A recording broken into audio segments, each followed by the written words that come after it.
Anyways, this is our fourth Sunday for our series sa Book of James. At chapter 1 pa lang po tayo. Hindi ba alam yan? Chapter 1 pa lang po tayo. So, ibig sabihin, mahaba po pa ang ating pong lalakbayin sa pag-aaral dito sa Book of James. And praying na habang kayo ay sumusubaybay sa ating series ay nagkakaroon po kayo ng mas malalim na pagka-unawa at the same time ay nag-i-apply nyo rin dahil mahalaga po na hindi nyo lang napapakinggan yung Word of God that you also apply it in your daily walk sa pananampalataya. Pwede mo bang tumayo po tayong lahat at babasahin natin yung translation sa ating text from English easy to read version sa English na basahin. And they will be reading also sa Magandang Balita na Biblia sa Tagalog na version. So, gusto ko pong ang mga kalalakihan ang babasa po ng ating pong English version. And then yung mga all the ladies will be reading yung Tagalog na version. Okay? So, sige po. 1, 2, 3 mga boys. Believers who are poor should be glad that God considers them so important. Believers who are rich should be glad when bad things happen that harm them. Their riches will not keep them from disappearing as quickly as wildly flowers. As the sun rises and gets hotter, its heat dries up the plants, and the flowers fall off. Flowers that were so beautiful are now dead. That's how it is the rich. While they are still making plans for their business, they will die. So mga ladies, please, Tagalog version.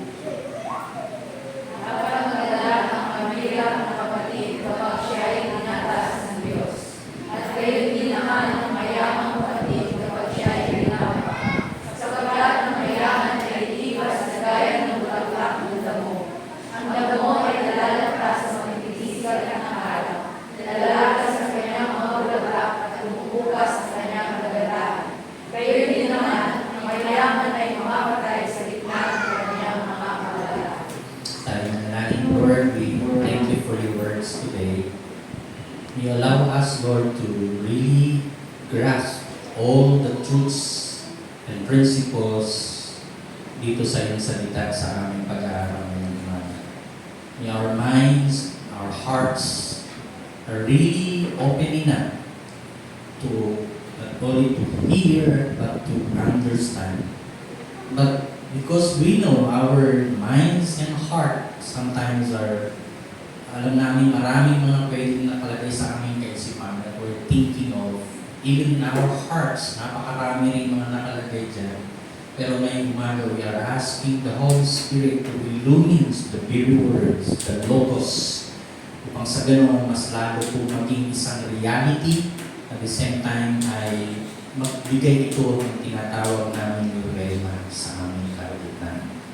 Thank you, and may we also see our lives, Lord, in your hand. Our standing sa iyo, Panginoon, ay hindi naman dapat namin titignan na kami ay napakalayo, but we want to be closer to you. Even in the way we look at wealth, and even poverty sometimes, that yun po ibigay sa amin din pag-iisip kung maganda ba na mamuhay na mayaman at yung buhay din nakahirapan. Pero in all of these things, Lord, may you be with us today. In Jesus' name, we pray. Amen. Kapalahan po ng Panginoon kayong salita. Tignan po tayong maubo. Kung tatanungin ko po kayo ngayong umaga, sino gusto dito yumaman? Itaas nga po mga kamay. Parang yung mga ito na ayaw ko nahihiya ko pero gusto naman. Pero kung i-evaluate niyo yung kalalagayan niyo, mahirap ba kayo o mayaman? Mayaman. Dahil po ang pag-uusapan po natin today is yung trials of poverty and wealth. Mga pagsubok sa kahirapan at sa kayamanan. Or dukha, yung word na ibaga sa poor. Yung word dito kasi ginamit sa English or easy to read version ay poor. Ito ginamit sa Tagalog naman ay kahirap. Dito po sa Santiago, kung tatanungin niyo po yung picture, ay scattered po yung mga Christian throughout every places. Dahilan din doon sa tinatawag natin pagsubok, sabihin natin, dinadaanan nila as their faith being tested. At ang isa sa mga issue na pwedeng nagaganap sa kanilang buhay, pananampalataya at pagkilala, ay mayroong mga mahirap na mga kapatiran at mayroong din mga nandoon sa medyo sabihin natin, kasi ginamit dito is yung word rich, na maayos ang buhay, mayaman ang kalalagayan. So kung titignan niyo yung picture na yun, kahit tinanong ko po kayo, gusto niyo ba mayaman? Pero pangalawang tanong ko, ikaw yung ba talaga yung mayaman o mahirap? So sa estado po ng mundo ay susukat yung kayamanan kapag marami kang ano po kaya? Pera. Sino ba dito walang pera ngayon? Bibigyan natin.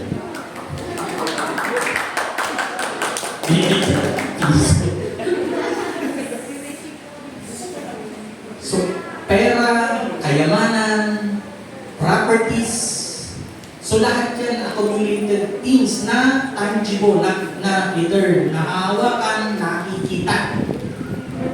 Pero pag i-describe mo ang isang mahirap o dukha, ano ang description sa kanya? Isang mahirap, anong description niyo po sa isang mahirap? Dukha, ang kalalagayan ng buhay. Ano po? Hindi. Walang makain. Wow. Kumbaga, sabi ko ng kasabihan, isang kahit, isang dukha. At kung titingnan mo natin ang bansang Pilipinas, ayon sa this SWS survey last 2023 last year, ay dati medyo mataas yung percentage ng mga mahihirap na Pilipino.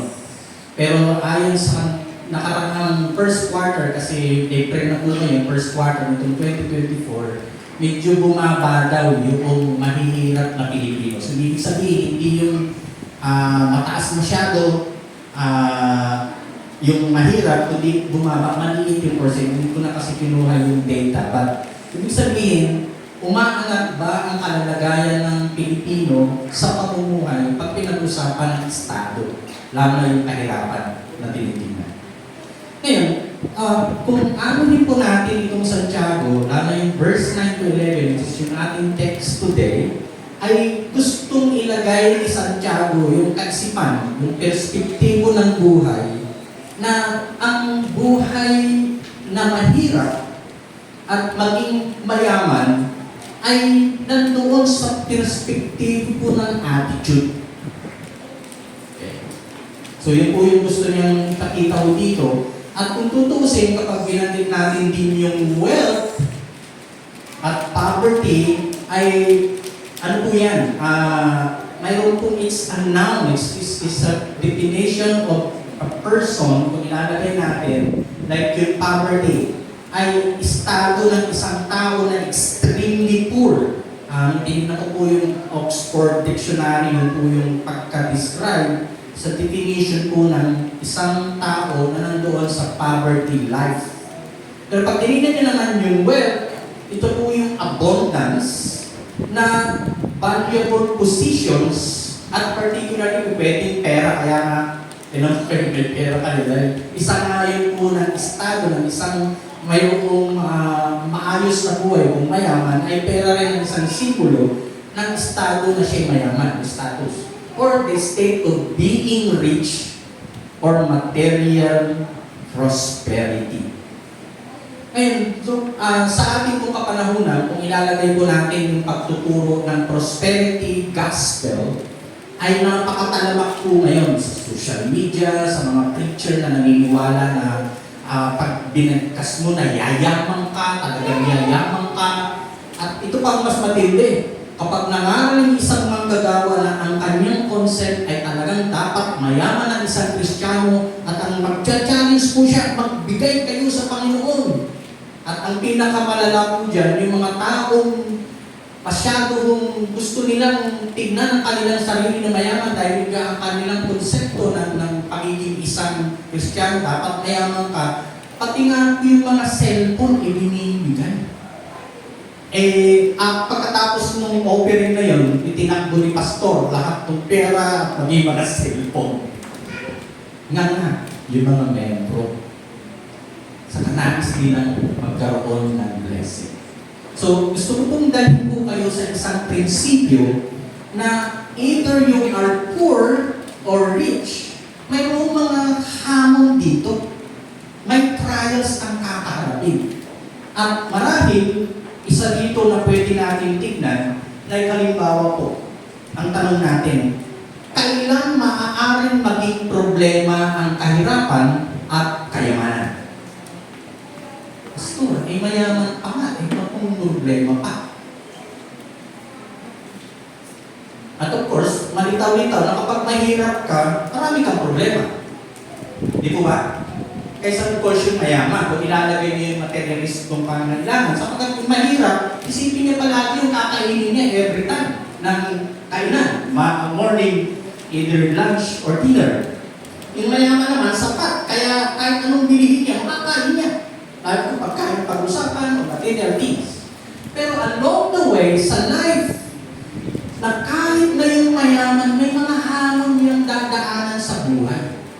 Na kapag hindi niya naintindihan yung estado niya ng ganoon ang kalalagayan, pwede rin maging hindi maayos ang buhay.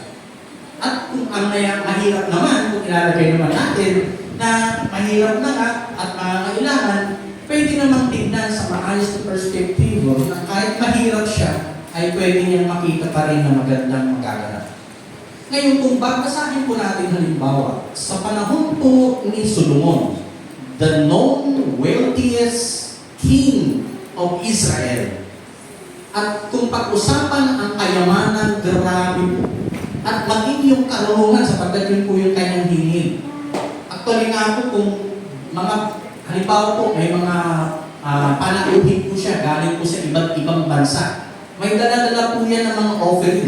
Either gold, or in kind, or iba't ibang pwedeng sabihin natin, estado ng hari na pwede niya tanggapin bilang binibigyan ng tinatawag nating honor. So, ibig sabihin, naintindihan niya na kung pag-usapan ang kayamanan, talagang siya na yung kilala, lalo na sa pag-pinag-usapan natin ang kaalaman patungkol sa kayamanan. Pero may sinabi po siya doon sa Kawikaan. I think nilagay ko rin po dyan sa slide. Sa Kawikaan 30, talatang 7 hanggang 9, at ito po ang sinasabi. Panginoon, may dalawang bagay akong hilingin sa iyo. So it is a prayer, but it connects of the wealth na mayroon na pwede siyang hinahawakan at nakikita at nandun sa estado siyang kayamanan na yun. Pero ito pong kasunod pa, kung maaari ibigay ninyo ito sa akin bago ako mamatay. Una, tulungan ninyo ako na huwag magsinungaling. At pangalawa, huwag ninyo akong payamanin o anong kasunod? Ano ulit? Pahirapin. Bakit? Tingnan nyo. Sa halip, bigyan ninyo lamang ako ng sapat para sa aking mga pangangailangan. Then verse 9, dahil kumiyumaman ako, ano yung kasunod? Baka sabihin kong hindi ko na kayo kailangan. Si Lord yun. Yung tinutukoy po niya. At kung ako naman ay mahirap, anong kasunod? Baka matuto akong magnakaw at mailagay ko kayo sa kahihiyan. Itong si Solomon na napakatalino na tanyag sa kaalaman, pero sa kayamanan ay sapat po at sobra-sobra pa. Pero bakit siya nanalangin ng ganito? At inihiling niya yung panalangin na maaari hindi siya kung pakilalagay natin, Di ba nag-iisip si Solomon na kailangan niya yung kayamanan dahil siya nakari? Pero alam po niya marahil yung resulta na kapag siya naging mas matindi sa kayamanan at nandyan na yung kanyang buhay, ang pinanggit po kasing word dito ay masyadong tawag natin dyan. Tingnan niyo po yung word na ginamit niya. Huwag ninyong payamanin o pahirapan, sa halip bigyan niyo lamang ako ng sapat para sa aking mga pangailangan. Dahil kung yumaman ako, baka sabihin kong hindi ko na kayo kailangan. Yun yung mas matinding hamon, trials ng isang mayaman na dating sapon sa kanyang buhay, na dahil sa lahat, sapat siya sa pangailangan, parang wala na siyang pwedeng hilingin pa at nasa kanya na ang mahirap ay mawala na ang Diyos na kanyang kailangan sa buhay. So, ibig sabihin, may trials din po yung mga yan. So, ngayon, tingnan natin, bakit nga ba pwedeng ang kahirapan at kayamanan ay pwedeng maging isa itong problema? Kasi po, yung una, limbawa, in poverty, when we be tempted to curse God, which is, I think, yun yung naisip ni Solomon kung bakit yung prayer niya is yung sapat lang na kailanganin po niya sa pamumuhay ang ibigay ng Lord. At dumating din po sa point niya na, example, si Job, sa panahon ni Job, sino po yung kumukot siya sa kanya? Dahil sa panahon ng maayos yung buhay niya, totally nagkaroon siya ng trials, namatay yung kanyang mga anak at asawa ng kanyang mga anak, pati ari-arian. Pag binasa niyo po yung chapter 2, verse 9, ano yung sinabi ng kanyang asawa? Babae. Tingnan niyo nga po yung verse na yan. Sino gustong bumasa kaya? Kahit English na version. Job chapter 2 verse 9. Hindi ko na kasi nilagay sa slides. Pero ang grabe po niya. Nandun na nga, matindi yung dinadaanan ni Job. Instead na itong kanyang asawa ay aalalay para i-encourage siya. Pero mas lalo siyang diniscourage. At may binanggit po siya na napakamahirap na sitwasyon. Sige, Job chapter 2 verse 9. His wife said to him, "Are you still the danger in integrity? Curse God and die." Uy. Grabe po yun. Kasi kung kahit sa ganung kalalagayan na mayroon si Job, ay hindi siya natina.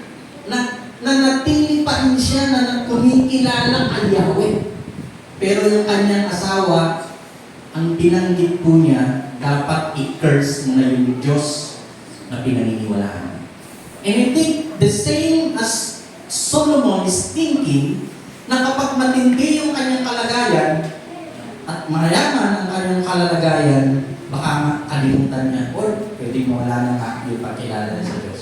So dito naman, sa panahon ni Job is the challenge of all the things na mayroon siya na wala, pero still, yung paniniwala ay nandoon. Pero yung kanyang asawa, doon, may Tagalog pala dito yung nilagay ko doon. No? Sa Tagalog na version, sinabi niya, sinabi sa kanya ng asawa niya, dapat ka pa rin bang sa iyong Diyos? O dapat ka pa rin ba sa iyong Diyos? Sumpain mo na siya at nang mamatay ka na. Mas matindi ho yun. Mas matindi ho yun. Discourage na nga sa kalalagayan na yun. Siya pa yung nagsabi, una i-curse ang Diyos, and then mamatay na si Job.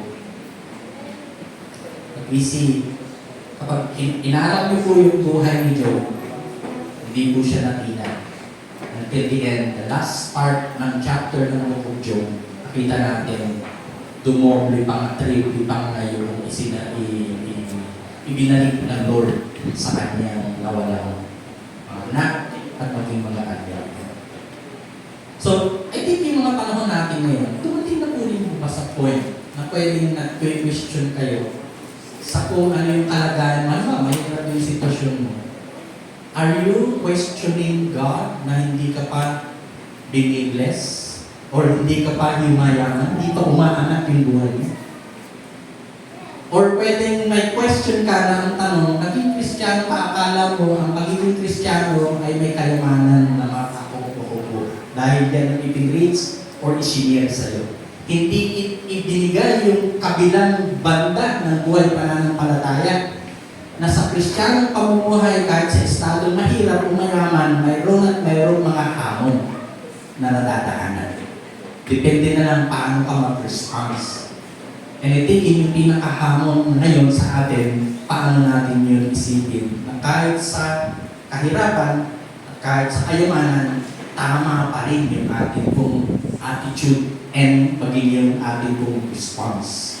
Kasi tingnan niyo po, so in poverty, you could, baka dumating yung point, matempt ka na i-curse ang Lord. But in wealth, we may be tempted to forget God, which is, ano na po yun, yun yung binabanggit ko dito. Like, kung mabasahin niyo po yung panahon na sila po yung mga Israelites from Egypt, going to Canaan sa kanilang paglalakbay, may inabilin ang si Moises. Na po, kung babasahin niyo po yung Deuteronomy chapter 8, verse 10, 14, at saka 17, pinanggit ko doon na kapag dumating na kayo doon sa Canaan, na flowing with milk and honey, pag nandun na lahat yung kakailanganin nila, hindi na sila masyadong magtatrabaho dahil talagang ipinoprovide na ni Lord yung kailangan po nila. Pero isa sa mga hindi pwedeng ialis na kailangan ilalahanin ang isa-isip ng mga Israelites na ipinaalala, alalahanin niyo yung kahirapan na mayroon kayo doon sa Egypt na magbigay sa inyo ng pagkakataon para alamin na ang Diyos ay napakabuti at sasamahan kayo. At huwag na huwag niyong kakalimutan yan na may Diyos na nag-alis sa inyo sa Egypt papunta dito sa lupang pangako. So, in that way, makikita ko natin na mahalaga kong part 2 ito. Ngayon,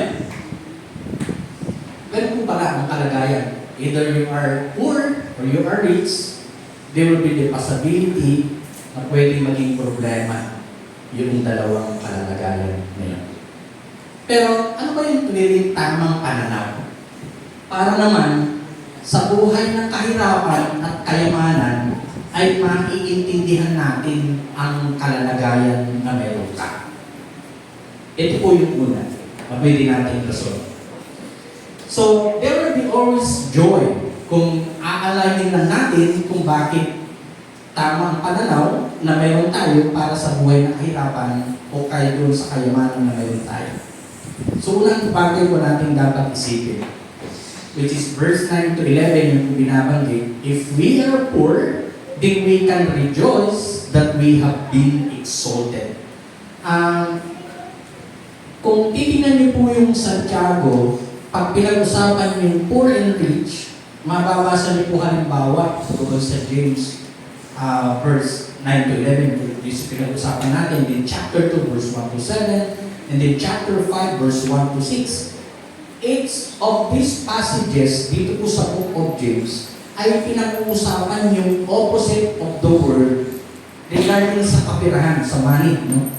Pero yung tinatawag naman na mahirap ay iniaangat. Which is yun po siguro ang isang dapat tamang perspective na kahit mahirap ka sa iyong kalalagayan ngayon, pero tamang pananampalataya mo, kilala mo na may Diyos na buhay, kumikilos, ay mayroong pagkakataon na pwede kang maiangat. Either siguro yung estado ng buhay na pwede kang umasenso kung ilalagay natin po yun. Tingnan niyo po.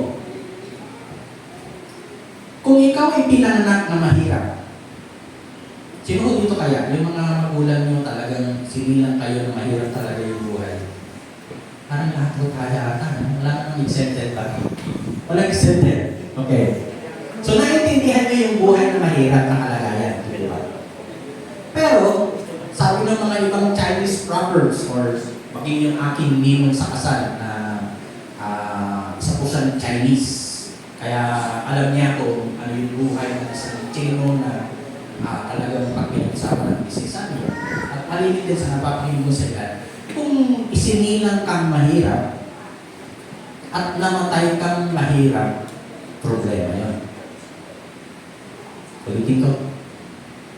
Kung isinilang kang mahirap at ikinamatay mo yung kahirapan, ibig sabihin yung problema yun.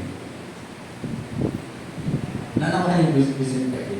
So, ibig sabihin, mayroong posibilidad na yung kahirapan mo, pwede mo namang iangat ang estado ng buhay na meron ka. Kung meron ka, of course, alam natin, tama yung perspective natin, na kahit sa kahirapan, pwede ka naman, pwede makatiro. Kung ikaw ay magsisikap, dahil part mo yan, mayroon kang layunin sa buhay, dahil yung existence mo naman dito sa buhay na ito, hindi naman yung tulad ni Juan Taman, di po ba? Kilala niyo po ba si Juan Taman? Sabi mo sa katabi mo, hindi kasi Juan. Sabi mo sa katabi mo, hindi kasi Juan.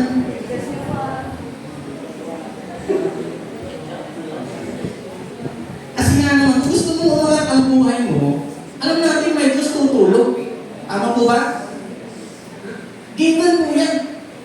Pero dapat alamin mo rin yung mga pamamaraan paano umasenso sa buhay. Di ba? Ang problem mo, parang iaasa mo yung ang asenso sa buhay dahil may magulang kang sinusuportahan ka. No! Darating yung point na pwede kang hihiwalay sa kanila o kaya yung magkakaroon ka rin ng sariling, kung ilalagay natin, pamilya.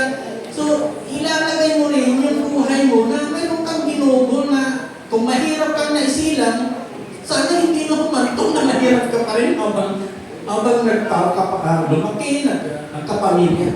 Mayroon na tayong gagawin. At I think yun yung isang action na hindi masyadong nailalagay sa Filipino culture ba, kung nilalagay natin. Kasi yung mga Chinese, ganito ang kanilang prinsipyo. Pag-aaralan nila ang kanilang anak, hindi para mangamuhan. Silipin mo yun. Pag-aaralin nila ang kanilang mga anak para hindi mangamuhan. Pag-aaralin nila ang kanilang mga anak para magnegosyo. Para sila ang amo. Magkaiba po yun, yung mga pinapaaral ng anak para makapag-abroad. Hindi ho. Ang mga Chinese, ang kanilang concept, magiging manager ang anak ko pag natapos ng pag-aaral. Hindi siya makakamuhan. Of course, hindi ko naman sinasabi yung mga may amo dito, may mga boss, huwag na kayo mag-resign. Kaya trabaho. Gusto ko lang ilagay yung ating konsepto na parang nilalagay ko. Na yung tamang pananaw sa buhay at response sa sitwasyon ng buhay natin, may mga bahagi kong kailangan kung tayong kumilos. Kaya ginamit ko si Juan Taman. Kasi si Juan Taman po talaga ay tamat sa pananaw ng Pilipinong kultura. Sipin mo yung bayabas, mahilog na. Anong ginagawa ni Juan? Naantay pa. Kaya naman yung sungkitin kung kinakailangan. Sabi mo sa kapatid mo, hindi ka naman tama, kapatid. Sipag. Kung masipag ka, may patutunguhan ka, may mararating ka. Ay po ba? Pagpakaroon na natin si Lord.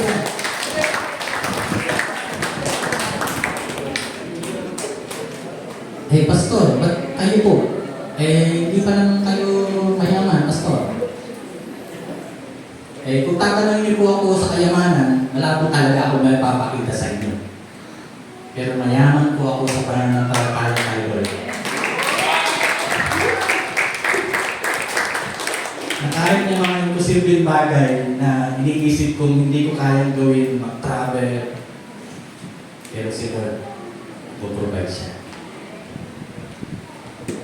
So, ibig sabihin ako, ang pananaw ko, ang kayamanan, hindi dito sa lupa. Doon kailangan. Halimbawa, pera, siyempre, hindi mo naman sasabihin ng pastor, hindi mo mukhang pera si pastor. Tawag ko, hindi talaga ako mukhang pera. Kasi kung mukhang pera po ako, pinagkukututan ko na ako kayo. Operate kayo para sa akin. At mayroon pong mga pastor na gano'n. Kapag gano'n na po ang preaching, kapatid, sabihin mo na hindi totoong gospel yung pinipreach niya. Kundi, ang kanyang pinipreach magkapera. So, ibig sabihin, dapat po natin isipin na pwedeng tama ang ating pananaw para sa ganon, pwede tayong mag-rejoice kahit doon sa isang, sasabi natin, payak na pamumuhay, mga word talaga yun. Sinabi natin payak, medyo simple. Simple. Kasi ang katotohanan po, kahit mayaman ka, pwede ka mamuhay ng simple. Tama po ba? Yes. At hindi rin nasusukat yung success ng tao dahil marami siyang ari-arian. Pero sa mata ng tao, tama po sa kanilang pananaw yun. Pero sa mata ng Diyos, iba yung success na pinag-usapan. Marami pong mga, ewan ko kung napapakinggan po yung testimony ni Verwin Sanates na? Verwin. Di ho ba grabe ho yung dinaanan ng buhay niya?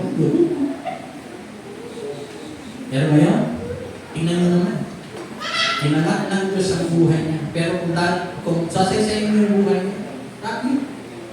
Doon, sumikat siya, pero binabasa ng Diyos. Tingnan na naintindihan niya na hindi sa kayamanan o pera ang kasiyahan ng buhay ng tao, kundi yung tamang pagkilala kay Lord, bonus na lang po yung mga blessing. Ano ba?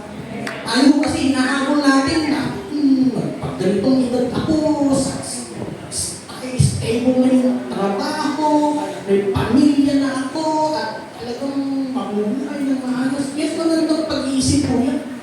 Pero kung hinahabol mo lahat yun, ini-exert mo yung effort, kung nakalimutan mo yung purpose ng existence mo, while God given you the gifts, that kayamanan na naintindihan mo, yes, pinagpala ka, pero hindi mo nakita yung big picture ba't ka pinagpala, medyo may mali pong pananaw ka doon.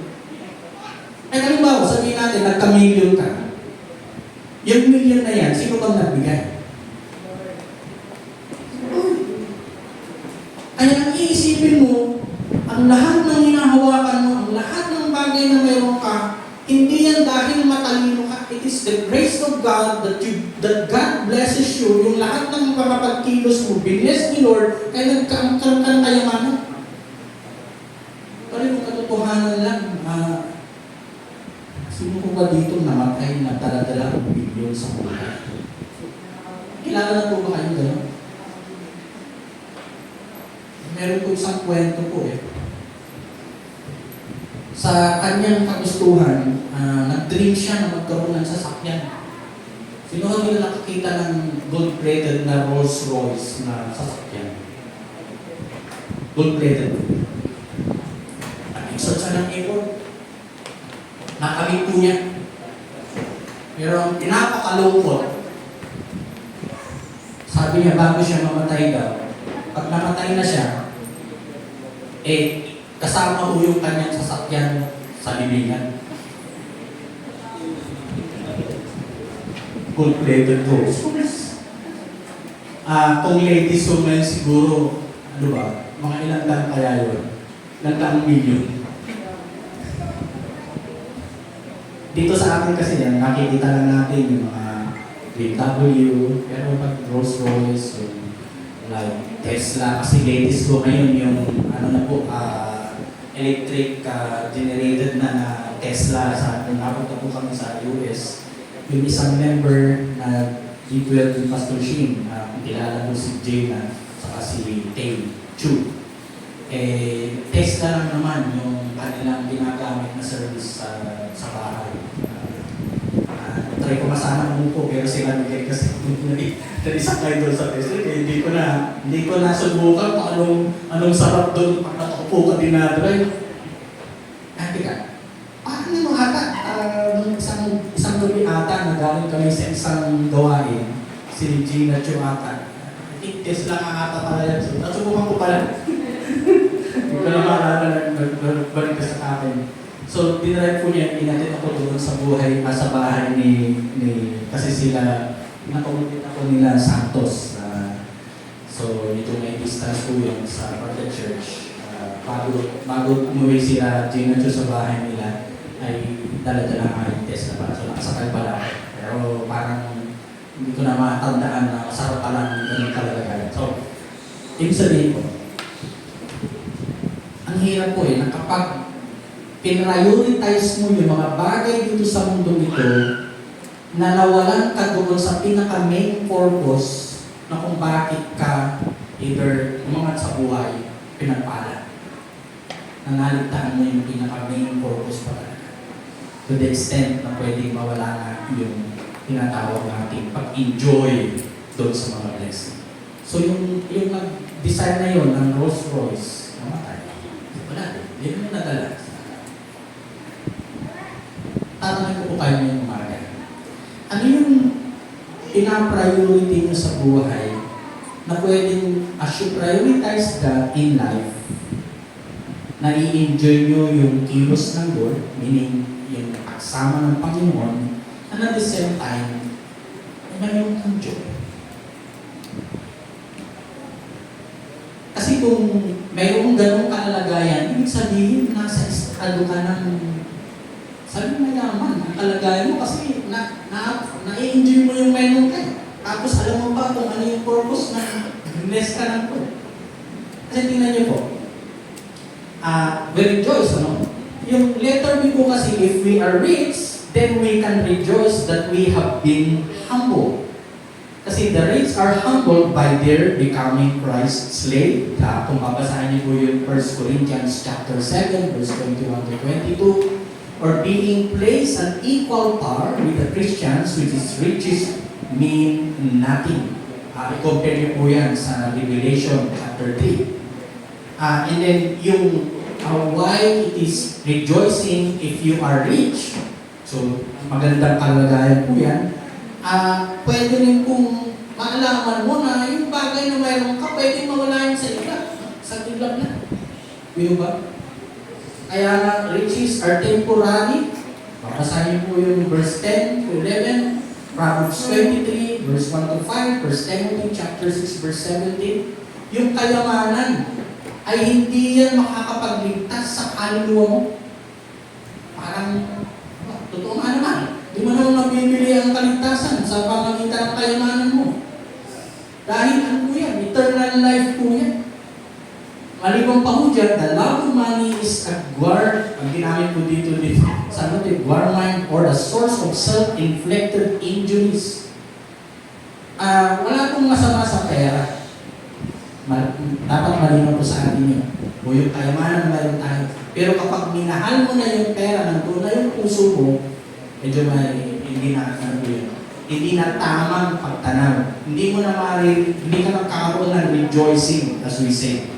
At kung tutuusin po, kung sa teaching ni Jesus Christ, kung babalikan niyo po, basahin niyo po halimbawa chapter 6 ng Matthew, verse 19 to 21. Mayroon pong precaution po dyan si Lord sa kanyang, maliban sa kanyang mga disciples, yung mga nakikinig sa kanya, that time nagtuturo siya kasi yun po tinatawag natin the Sermon of the Mount, chapter 5 onwards to 8 ng Matthew. Kapag binasa niyo po yung chapter 6, verse 19 to 21, sininggle out ni Lord yung word na treasure. Meron pa akong nilagay dyan. Wala akong nilagay ng verse dyan. Pero tingnan natin po yun, kasi parang maganda pong isipin na pwede naman tayo mag-rejoice pag may kayamanan. Pero mayroong precaution lang dyan kapag hindi tama yung ating pananaw, nagkakamali tayo na instead na mag-rejoice tayo, magiging burden para sa atin. Tingnan niyo po yung verse 19. Huwag kayong mag-invoke ng mga kayamanan dito sa lupa. So yung ginamit dito na word ay mag-invoke. Okay? Dito'y may naninirang tama. Tingnan ko po yung tama. Kapag marami po kasing symbolism yung word na tama. Or sa English po, yan pa natin, yung ano na yan. Hindi tanga, ha? Tanga. Okay? At kalawang, yung word. So, maliban sa tanga, yung kalawang. At may, ano pang binanggit ko dyan? May nakakapasok na magnanakaw. Kasi nga naman, kung mayaman ka, nalaman kang bibinaryo, posible naman na sa panahon ngayon, yung safety mo, medyo mahirap. Marami talagang mag-aay sa'yo, either kidnapping ka na lang, or kidnapping, or ransom, o papatayin ka na, lulumpan yung bahay mo, at kuwarin na. Then verse 20, sa halip, impukin ninyo ang mga kayamanan sa langit. Doon walang maninirang tama at kalawang. At walang makakapasok na magnanakaw. Simple naman. Sa langit pa naman yung magnanakaw, hindi siya kagad. Then verse 19, tingnan niyo po, verse 21. Sapagkat kung saan naroon ang inyong, anong word na ginamit dyan? Ayun ba tayo? Yan. Kung tingnan niyo po, puso ang pinag-usapan dito. Okay. Sapagkat kung saan naroon ang iyong kayamanan, ano yun? Naroon din ang iyong puso. Ang lalim po niya kapag tinignan niyo po yung teaching ni Jesus Christ dyan. Pinapakita lang na yung concept of rejoicing of wealth is in the heart. Not in the material wealth na mayroon ka, but from the heart. Kasi ibig sabihin na, maganda na ikaw ay nandoon sa ganung kalalagayan, kayamanan na mayroon ka, pero hindi nakabase yung joy mo doon sa kayamanan, but in God, who blesses and gives treasures. This is yung principles of right mind setting at yung tama rin pagtanaw sa buhay, either you are poor or you are rich. So, yun po dapat nating maintindihan. And then lastly dito po sa part na ito, in other words, it is good that in coming to Jesus Christ, we will find these things out. Una, we might have made the same mistake many make today, or thinking that money provides true security. Remember the rich fool? So which is kung yung, tingnan niyo po yung isang, di ba mayroon siyang kamalig na nag-ipon siya ng gusto at nakita niya, ay, pwede na siyang mag-sigulaki sa buhay dahil puno-punoy ka niya kamalig. Pero anong sinabi ng Lord sa kanya? Isa kang haman at pwedeng kuhaan niya. So, as we conclude, even the trials of poverty or wealth, there can be cause for rejoicing. So kung sakali man ngayon, medyo hirap yung kalalagayan mo, huwag mong alisin na may ligaya ka pa rin pwedeng maranasan dahil kasama mo. At darating din yung point, habang ikaw ay nagiging tapat kay Lord, yung blessing naman dadaloy sa buhay. Huwag niyo pong alisin po yun ang katotohanan. Actually nga po, kung mayroon ka ng Lord, sapat na yun. Pero of course, si Lord naman ayaw kanyang ibang iparanas din yung masarap na buhay. Of course, pag sinasabing masarap na buhay, hindi naman sinasabi natin na huwag ka nakatira sa isang mansyon para mas ma-enjoy mo yung kasarapan ng buhay. Hindi po. Yung bang may makain ka, naintindihan mo yung life, simplicity, kahit doon sa kalagayan, na mahirap yung sitwasyon, could still rejoice in the Lord. Kaya dito, for Jesus is the great equalizer. So exhort the poor who are rich in faith, and then humbling the wealthy by basing their salvation not on wealth, but on which that cannot be bought by the blood of Jesus. The obedience of a humble and contrite spirit. Tingin yung magandang attitude na dapat meron tayo. Then number 3 sa ating conclusion. Keeping these thoughts in mind will help us to learn to be content in whatever financial conditions we may find ourselves. Tulad na sinabi pa rin ni Pablo doon sa Philippians naman, na kanyang panunulat kung sumusulat siya sa mga taga-Pilipos. At dito po yung word na ito, I think napakaganda isipin natin. Not that I speak in respect of want, for I have learned in whatever state I am to be content. I know both how to be abased, which is yung maligaya, and I know how to abound, which is yung abundance na tinatawag, yung kahirapan ng mga abased. And everywhere, in all things, I am instructed both to be full and to be hungry, both to be abound and suffer need. And then yung word, malimit natin ginagamit ko ito, pero siguro gamitin natin itong phrase na ito. Ano ba yung word na sinasabi dyan? So Philippians 4 verse 11 to 13 po yan. I can do all things through Christ which strengthens me.